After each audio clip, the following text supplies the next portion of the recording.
1947 ये साल दो देशों की यादों में गहराई से बसा है। भारत आजादी की सांस ले रहा था अंग्रेजों की गुलामी से, लेकिन ये आजादी सस्ती नहीं मिली। इसकी कीमत चुकाई गई खून से, आंसुओं से और लाखों लोगों के टूटे हुए सपनों से।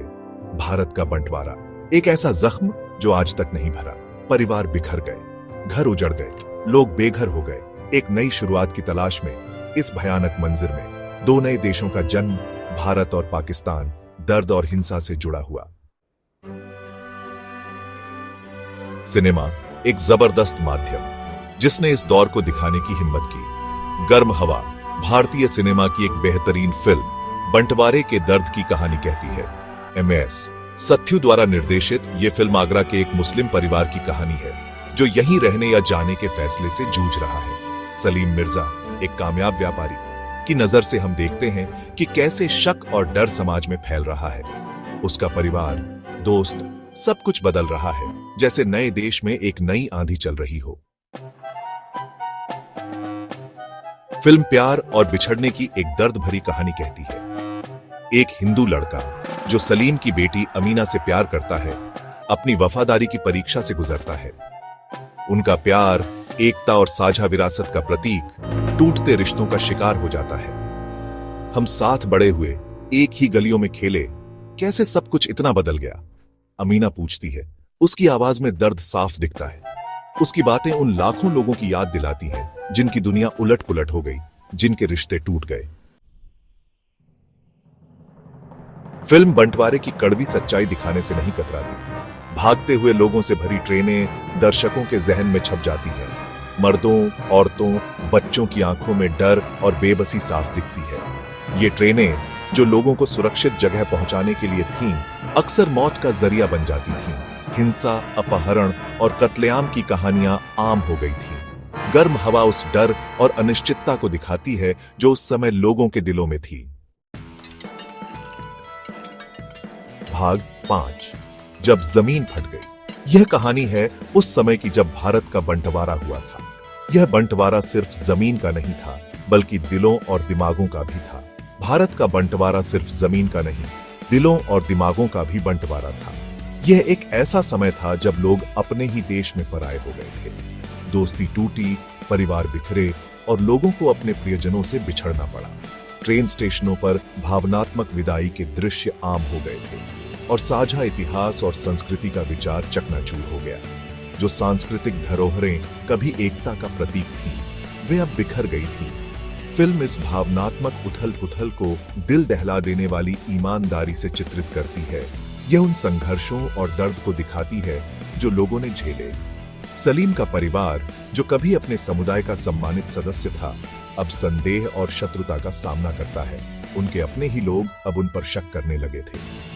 उनकी वतन परस्ती पर सवाल उठाए जाते हैं और उनकी निष्ठा पर संदेह किया जाता है। यह एक ऐसा समय था जब हर कोई एक दूसरे पर शक कर रहा था। उनकी भारतीय पहचान को चुनौती दी जाती है। लोग अपनी पहचान को लेकर असमंजस में थे। उनके पैरों तले जमीन खिसक जाती है जब वे अपनी ही जमीन पर पराये हो जाते हैं। यह एक ऐसा समय था जब लोग अपने ही घर में बेगाने हो गए थे। यह कहानी उन दर्दनाक अनुभवों की है जो लोगों ने झेले और उन संघर्षों की है जो उन्होंने सहन किए। भाग 6, इतिहास का बोझ। बलराज साहनी सलीम मिर्जा के रूप में एक ऐसा अभिनय देते हैं जो शक्तिशाली और दिल दहला देने वाला दोनों है।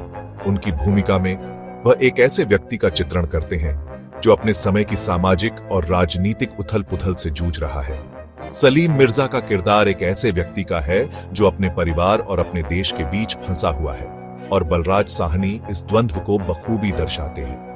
वह उस दर्द, भ्रम और शांत गरिमा को दर्शाते हैं जो एक ऐसे व्यक्ति की होती है जो इतिहास के भंवर में फंस गया हो।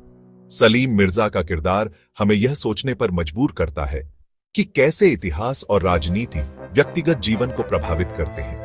बलराज साहनी की अदाकारी हमें यह महसूस कराती है कि सलीम मिर्जा का दर्द और संघर्ष केवल उनका नहीं, बल्कि उस समय के हर व्यक्ति का था। उनकी खामोशी बहुत कुछ कहती है, जैसे कि वह अपने भीतर के संघर्ष और दर्द को शब्दों में बयां नहीं कर सकते। यह खामोशी हमें यह सोचने पर मजबूर करती है कि कितने ही लोग अपने दर्द और संघर्ष को चुपचाप सहते हैं, बिना किसी से कुछ कहे।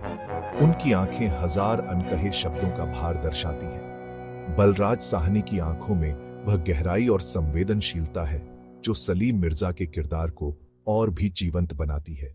उनकी आंखों में वह दर्द और संघर्ष छलकता है जो शब्दों में बयां नहीं किया जा सकता। गीता सिद्धार्थ अमीना के रूप में भी उतनी ही प्रभावशाली है। अमीना का किरदार एक ऐसी महिला का है जो अपने परिवार और अपने प्यार के बीच फंसी हुई है। गीता सिद्धार्थ इस किरदार को बहुत ही संवेदनशीलता और गहराई से निभाती है। वह एक ऐसी युवती की ताकत और भेद्यता को चित्रित करती है जो नफरत से भरी दुनिया में प्यार और आशा को थामे रखने की कोशिश कर रही है। अमीना का किरदार हमें यह सोचने पर मजबूर करता है कि कैसे एक महिला अपने परिवार और अपने प्यार के लिए संघर्ष करती है, और गीता सिद्धार्थ इस संघर्ष को बहुत ही प्रभावशाली ढंग से दर्शाती है। उनकी अदाकारी हमें यह महसूस कराती है कि अमीना का दर्द और संघर्ष केवल उनका नहीं बल्कि उस समय की हर महिला का था। भाग 7 एक यादगार। गर्म हवा सिर्फ एक फिल्म नहीं है, यह एक गहरी और मार्मिक कहानी है जो हमारे इतिहास के सबसे कठिन समय को उजागर करती है। यह एक ऐतिहासिक दस्तावेज है जो विभाजन और नफरत की मानवीय कीमत की कठोर याद दिलाता है। 1947 का विभाजन, जिसने लाखों लोगों को उनके घरों से बेदखल कर दिया, इस फिल्म के माध्यम से जीवंत हो उठता है। यह फिल्म हमें उन दर्दनाक क्षणों की याद दिलाती है जब परिवार बिछड़ गए थे और लोग अपने प्रियजनों से हमेशा के लिए दूर हो गए थे। विभाजन की त्रासदी और नफरत की आग ने अनगिनत जिंदगियों को प्रभावित किया। यह हमें पूर्वाग्रह के परिणामों और आम लोगों के जीवन पर राजनीतिक फैसलों के स्थायी प्रभाव का सामना करने के लिए मजबूर करता है। शरणार्थी शिविरों में लोगों की भीड़, नेताओं के भाषण और उन कठिन परिस्थितियों का सामना करते हुए लोगों की दृढ़ता को दर्शाता है। फिल्म अनिश्चितता के साथ समाप्त होती है, जो उन लाखों लोगों की वास्तविकता को दर्शाती है जो विभाजन के दौरान विस्थापित हुए थे। यह अनिश्चितता और भविष्य की चिंता को दर्शाती है जो उन लोगों के जीवन का हिस्सा बन गई थी, जो उन लाखों लोगों की वास्तविकता को दर्शाती है जो विभाजन के दौरान विस्थापित हुए थे। यह फिल्म हमें उन कठिनाइयों और संघर्षों की याद दिलाती है जिनका सामना लोगों ने किया था, जो विभाजन के दौरान विस्थापित हुए थे।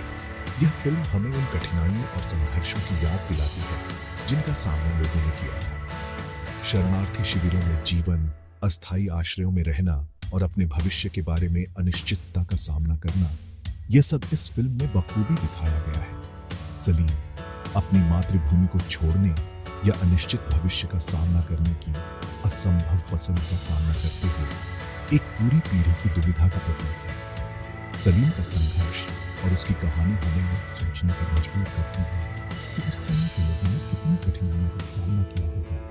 एक पूरी पीढ़ी की दुविधा का प्रतीक है। यह फिल्म हमें यह याद दिलाती है कि इतिहास के उन कठिन समयों में लोगों ने कितनी हिम्मत और धैर्य का परिचय दिया था।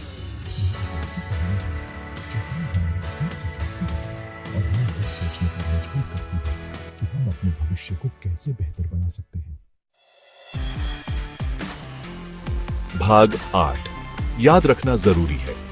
भारत का विभाजन उपमहाद्वीप के इतिहास का एक काला अध्याय है। यह एक ऐसी कहानी है जिसे बार बार बताया जाना चाहिए। ऐसा न हो कि हम अतीत के सबक भूल जाएं। गर्म हवा जैसी फिल्में नफरत और विभाजन की मानवीय कीमत की शक्तिशाली याद दिलाती हैं। वे हमें पूर्वाग्रह के परिणामों और आम लोगों के जीवन पर राजनीतिक फैसलों के स्थायी प्रभाव का सामना करने के लिए मजबूर करती हैं। भाग 9 भूलना नहीं है। जैसे जैसे हम आगे बढ़ते हैं, ये जरूरी है कि हम विभाजन के सबक याद रखें। हमें समझ और सहिष्णुता के पुल बनाने का प्रयास करना चाहिए, यह सुनिश्चित करते हुए कि अतीत की भयावहता फिर कभी न दोहराई जाए। क्योंकि फैज अहमद फैज के शब्दों में, ये दाग दाग उजाला, ये शब गजीदा सहर, वो इंतजार था जिसका, ये वो सहर तो नहीं। आइए हम ऐसे भविष्य के लिए काम करें जहां ऐसे दाग फिर कभी मानवता के ताने बाने को कलंकित न करने पाए।